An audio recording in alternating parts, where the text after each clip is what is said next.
All right, we're doing the number one do and don't of direct mail marketing for motivated sellers today. So, some of these apply to all marketing, but I think it's important. I just started another direct mail campaign. The number one do is really to be consistent, and it's more. I get this question a lot, and I'm shocked about it. But a lot of people call me and say, if I'm sending out a mail piece for a pre-foreclosure list, for example, which by the way is a list I recommend you don't mail to, but that's another you don't approach at all. But I will talk more about that later. But they ask me, should I send something specific about that list? And I say to them all the time, you do not send something specific about a list. In other words, I'm sorry, I'm getting calls on the phone. Your marketing message should be consistent. Your marketing message is basically, in a nutshell, hey, I'm looking to buy your house. If you're looking to sell it, let me know. And you always want to use some way to track it. So either a phone number or a texting number or a website if you're using it, where you'll know where it comes in from. For me, I use several different lists, and I have a different phone number for each list, so I can track which list did better. For me, that was very helpful because I had used a list that got me 0 deals, and I used a list that got me all the deals on my direct mail campaign, and I wouldn't have known that if I didn't have separate tracking numbers. So I focused on the list that worked. So you want to be consistent in your message, and you want to be able to track it. That's really the do's. I guess that's 2 do's. But it's very important that you don't do the number one don't, which is don't start a mail campaign unless you absolutely put away the money and set in stone that you're going to mail that list at least 6 times, and I really think 7's better. So I just started a mail campaign. I already paid for the entire mailing in advance. Postcards going to go out every 30 days to the list for 7 months. Now, there's a big question of letters versus postcards. I don't want to get into that. There's all different theories on it. Everybody has different experiences. Me personally, I feel the piece doesn't really matter. Really, the number one do should be just do the mailing, send it out. Don't worry if it's not perfect. Just make sure that it's got a way to track it. If it has a typo, not a big deal. Obviously, you want to proof it and make sure it's right. But I'm saying that people get so hung up on what the contents of the mail piece is, and really the most important thing is just that you mail it. So I've had a lot of people solicit me over the years for very, very intricate mailings, right? Mailings that look like FedEx envelopes, mailings that look like wedding invitations, all these things. And I'm sure that they would help the open rate. But I honestly don't know if it would help my actual return on investment, which is the only thing I really care about. I don't care how many people read the piece, in essence. I don't care about my response rate. Those things to me are irrelevant. The only thing that matters is how much you spend on the marketing and how much you get in return, right? If you're spending $2,000 a month on a mailing, you send it out for 7 months. You got to look really over a year. How much money did you make, right? You really should be shooting for 4-to-1 return. In my experience, I've been getting a 3-to-1 return or better than that, but I'm happy with a 3-to-1 return. But that's what you're looking for when you're going to do a deal. You should know your average deal, and you want to send enough mail that you can make a 3-to-1 return on it. So I personally use postcards only because they're the cheapest, and I feel like I'm going to send out more, so I do that.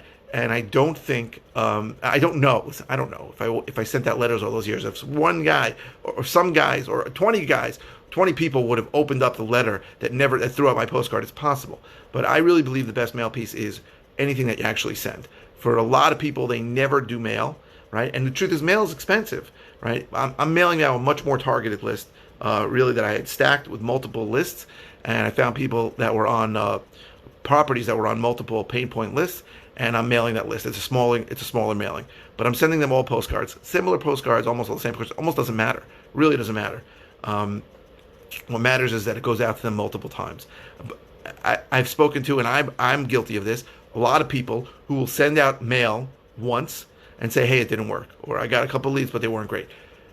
That is literally like taking your money and flushing it down the toilet. If you're not going to mail the list multiple times, and the general rule is for the broader lists, right? If you're mailing to a broader list, you want to mail it every 45 days. If you're mailing to a niche list, you want to mail it every 30 days. But you got to mail them every 30 or 45 days for at least 6 or 7 times. You have to. It's just how it works. It's momentum. It's not. It doesn't make sense if you think about it, right? Because you think, well, if this guy wants to sell his house, he gets a piece of mail. If he doesn't want to sell, he's not going to mail it. It's not how it works. the getting the piece over and over again opens up things in their head about what they're going to do and whether also how committed you are as a buyer. Are you real, or are you just some jerk who sends a piece once? When they get 7 pieces from you, and I don't know why that number is 7. The truth is, you mail it 100 times, but I guess that's just what people have seen over time. When you touch them that many times, it changes something in their head, and if they have pain from keeping the property, it is more likely that they will call you or anyone else who mailed them 7 times. So you want to be that person, and you want to do that. Now, I understand that when you're starting out, if you're new, mail is expensive. If you have a list of 10,000, postcards are around 40 cents. It's $4,000 to mail that once. You want to mail it 6 times, it's $24,000. Most people starting out are not going to commit to that. But if you have a smaller list, right? I know a lot of people do this driving for dollars, and we're going to do another one of these videos on that tomorrow, maybe, on driving for dollars. You have to do some research first to make sure that it's actual deal or not. But if you have a driving for dollars deal and you were able to skip trace and find the owner, and it's not, and what you're going to look for in driving for dollars is that it's not already bank owned, it's not crazy underwater, and it's not already bought by an investor, then yeah, maybe you want to mail it, right? There are a bunch of products out there like Deal Machine where they mail. Those all make sense, but you want to be consistent and mail them multiple times. Do not mail once. If you mail once, you're flushing money down the toilet. That's the big don't. Don't mail anybody one time, even 2 times, and forget about it. You need to mail them multiple times. That's how it works. Again, it's a psychological thing. It opens up people's minds who were reluctant to trust you and believe in you and think that you're real. And when they get multiple mail pieces from you, they call you. Also, the truth is, and people never want to talk about that, there's a big luck factor in what we do in marketing. There's a big luck factor. You have to hit that guy on the day where he feels some kind of pain for keeping that property. You may call him one day, and another guy may call him the next day, and the next day is when his tenant told him, I'm not paying rent this month. The next day is when the roofer told him it's going to be $12,000 for a new roof. Whatever it is, there is a luck factor involved. And when you mail a list 7 times, you increase your luck a lot, right? The old saying is, the harder I work, the luckier I get. It's the same thing when it comes to doing direct mail for marketing. So do not succumb to that easy thinking of, hey, I'm going to mail this once and I'll see how it works. You got to commit to it money wise.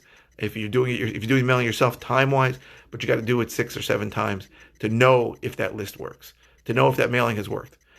So that is it for today. Again, if you're watching on Facebook, 7 ways I can help you are on top. If you're watching on YouTube, the 7 ways I can help you are below. If you like these videos, click like.